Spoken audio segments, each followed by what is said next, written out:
Around 10,500 years ago, rising sea levels separated Tasmania from the Australian mainland and created an island.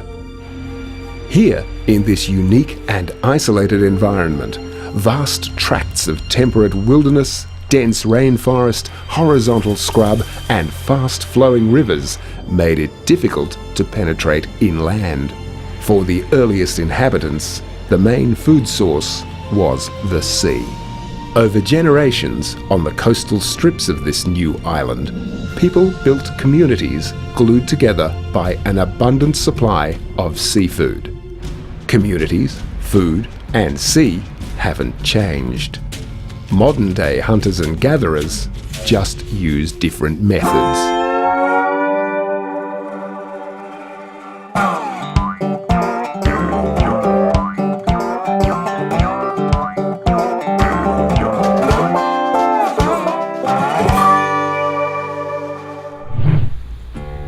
This is the southern end of the D'Entrecasteaux Channel, just south of the Huon Valley, on the head of Port Esperance. The village here, known from the mid-1850s as Port Esperance, was rechristened Dover in 1895. Most of the houses overlook the three small islands of Faith, Hope and Charity. This is a place of attractive beaches and unspoilt charm, with a population of just under 1,000 people.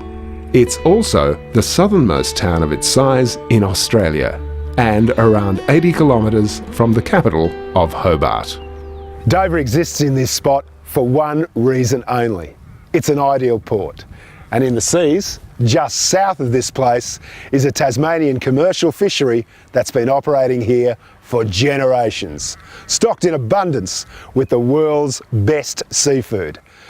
All over this episode, we're going to search right across Tasmania, looking for these, the Tasmanian Southern Rock Lobster. How long is a generation? In Glen's case, 150 years.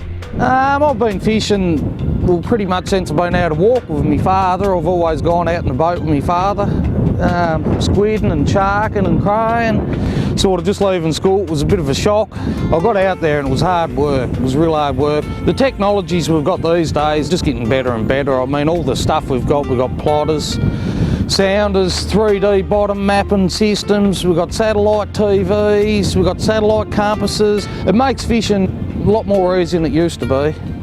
No matter how good the technology, there's nothing beats experience. I've been fishing now for about 53 going on 54 years and don't regret one of them. I have two sons that are now fishing and I believe they have sons that will continue on, so we're up to about 5 generations of fishermen. Crayfishing actually contributes a lot to the economy.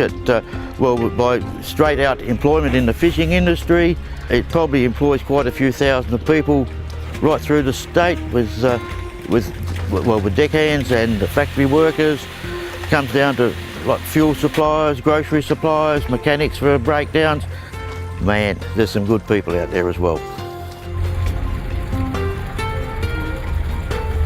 Oh, the weather forecasting these days, it's pretty good. You know, before we plan a trip, we always get on the internet and look up the 7-day forecast, and you can also look at the the isometric map from underneath the planet, which gives you a good idea of what's coming. How do you cope being a family man at sea? It's pretty hard, and it's hard on the wives too, because when the weather's good, you've got to go fishing, even though you know there might be a birthday or something like that coming up. Your mind's got to be on the job as far as safety for you, safety for the crew, making sure that your boat's ship shape. Do I eat a lot of lobster? No, I don't, because well, I never used to like them when I was younger, but now I do. But then it's you know, it's cutting into your income.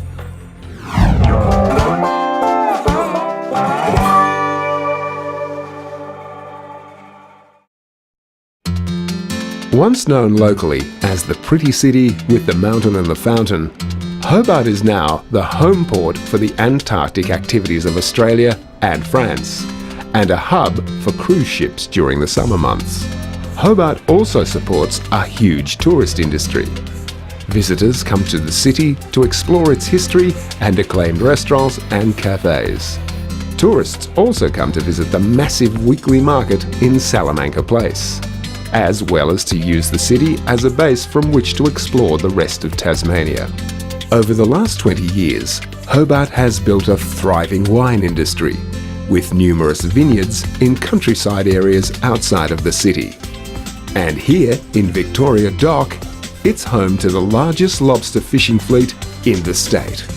Hobart is very much a port city, and nothing makes that more apparent than the 4 lanes of inbound traffic behind me, Davey Street. It's one of Hobart's most busy arterial roads, and at times it's very noisy and very congested.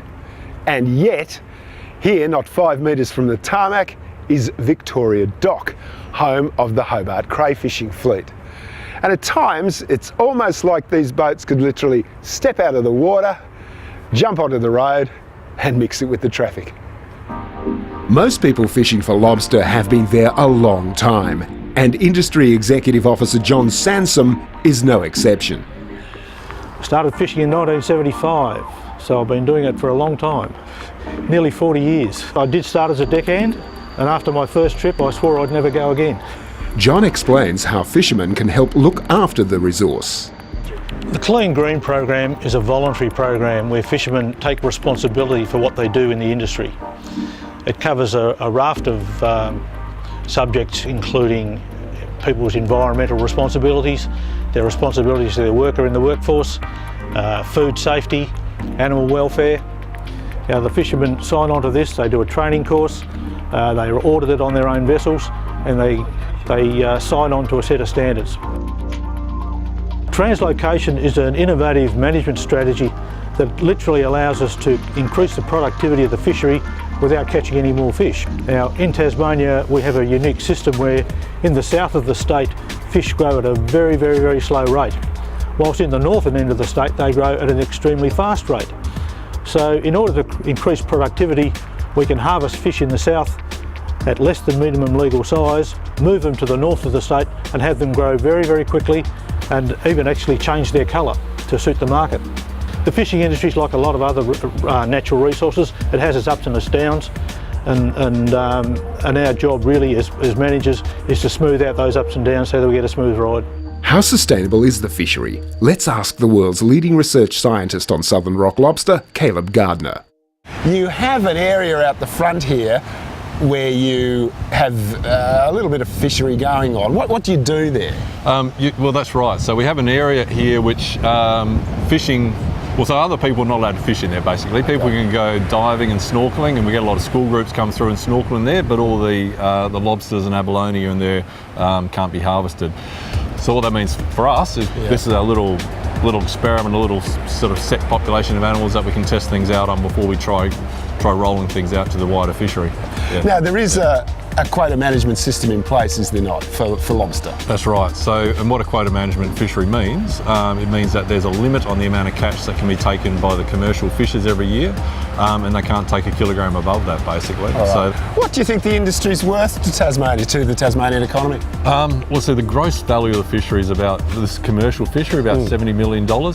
We've got a very scarce product. The market would like to have a whole lot more of it, but we limit the amount of production, and that means that for every dollar that's generated from this fishery, there's a lot more sort of economic benefit for the state than what you would get for your typical industry.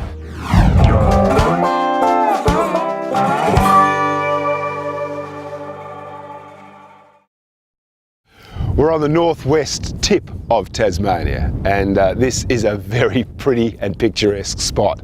If you're of a mind, you can jump into Bass Strait and swim to Victoria. We're quite close. They've kayaked it.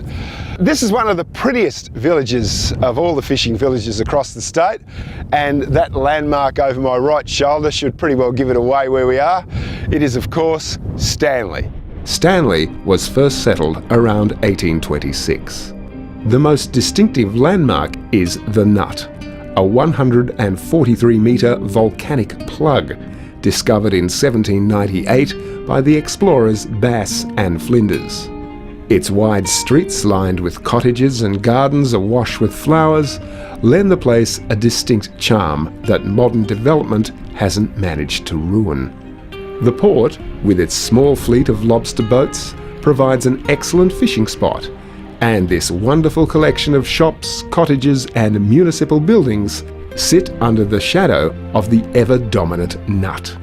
But since things began 170 years ago, fishing is still the talk of the town. My father was a fisherman, and his father, mainly his brothers were fishermen. He had an older brother, 22 years older than him. He was one of the pioneers of the fishing industry. And you know, that's where the association with the sea began. I've lived in Stanley.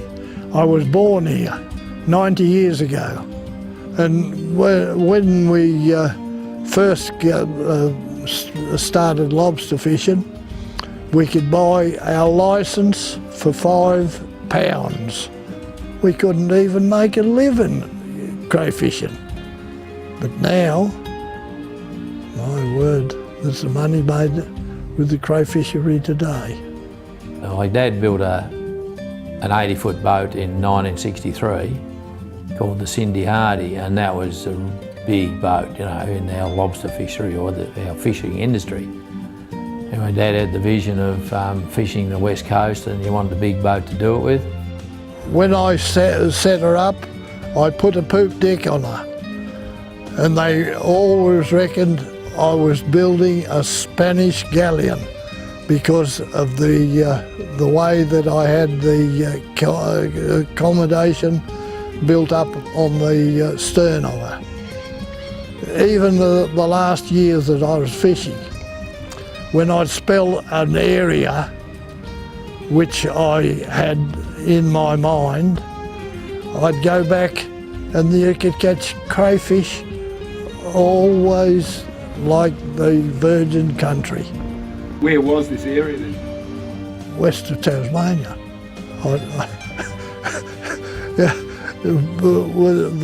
That's where some of my secrets are going to die with me.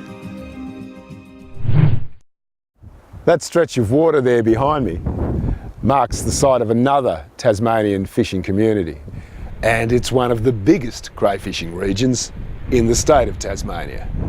But it's the water we're particularly interested in because that little stretch of water there has been responsible for more deaths and destruction of fishing boats and pleasure craft than anywhere in Tasmania. Very, very dangerous place. And because it's the Bar, and because we're on Tasmania's east coast, we are of course in St Helens. A 2-hour drive from the northern city of Launceston, St Helens boasts a large fishing port renowned for its lobster catch and as a popular destination for recreational fishermen. Oh, I think it's a great lifestyle, being on the ocean and the things you can see that a lot of people don't get to.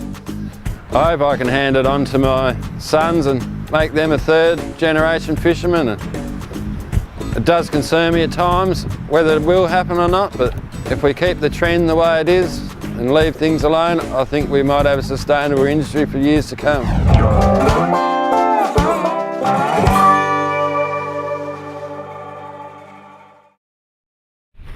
The west coast village of Strahan was founded in 1881 and named after a Scottish peer. Strahan has a convict past. It was home to Sarah Island, the notorious penal settlement that garnered the reputation as the harshest of its kind in the Australian colonies. In modern times, the town is now base for boat trips to the lower Gordon River and is an access point to the Franklin-Gordon Wild Rivers National Park, declared part of the Tasmanian Wilderness World Heritage Area in 1982. Strahan is also port to a small lobster fishing fleet that braves the notorious West Coast weather conditions and Hell's Gates, the entrance to Macquarie Harbour. We're on Tasmania's west coast, and it's an area renowned for its beauty, rugged scenery, mountains, rivers, lakes, But the fishing here is tricky because it's known as the Wild West.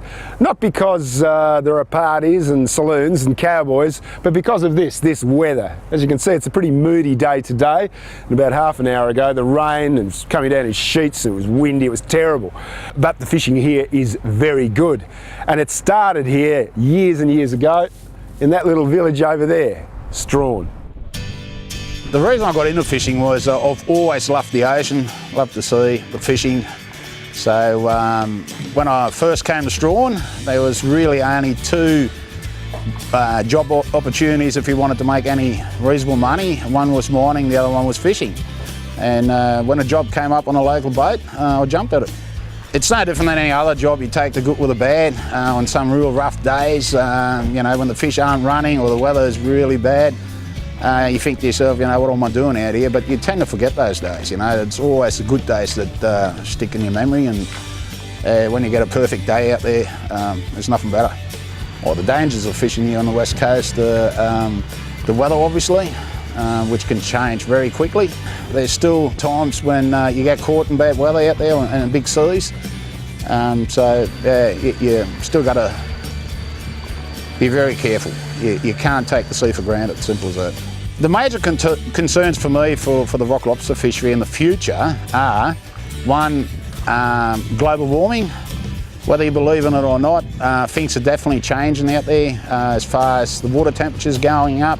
We're seeing species of fish that have never been seen here before that are coming down from up north. The acidity of the ocean's going up. It's been going up at a far greater rate than it has done in the last 100 years, which really affects the thickness of the shells on crustaceans. So definitely concerns the rock lobster industry. And those are factors that we've got no control over. The seafood here on King Island is absolutely magnificent, and it's not hard to see why. All around us there's this rich, alive, dark, cold water, and it produces magnificent animals. I mean, look at the crayfish here, for instance. Absolutely beautiful. Some of these are 2.5, 3 kilos, and that's not uncommon. And to find out a little bit more, we'll talk to Donna. The predominant role of our company on King Island is the facilitating the movement and transfer of lobster from the fishermen through to a processor, usually in Victoria. King Island is currently landing about 19 to 20% of the total allowable catch for Tasmania. My husband got me into the industry on King Island. I think I went down to help do some bookwork one day, and that was 20 years ago. The sea has always been a source of food. Long before agriculture and land-based farming, its bounty has sustained humanity from our earliest moments through to the advent of civilization. Moving into the 21st century, the care and management of this bounty has never been more important. Today, Southern Rock Lobster is internationally regarded as a premium dining experience, the finest seafood in the world. The Tasmanian Southern Rock Lobster underscores what is, by any standard, a highly successful fishery. It's a fantastic good news story based on a sustainable and renewable resource. In China, Southern Rock Lobster is described as having much fame and is paid the highest compliment by being called the dragon shrimp. So, what have I done with this dragon shrimp with much fame? Not a lot, really. This is a fish you can do a lot with. And here, on this Tasmanian beach where it's been caught, cooked and eaten for thousands of years, taking that firm white flesh, throwing it in a pan just of melted butter, and then slapping it into a roll with some butter is hard to beat. And with careful management, it's something we'll all be able to do, both now and on into the future.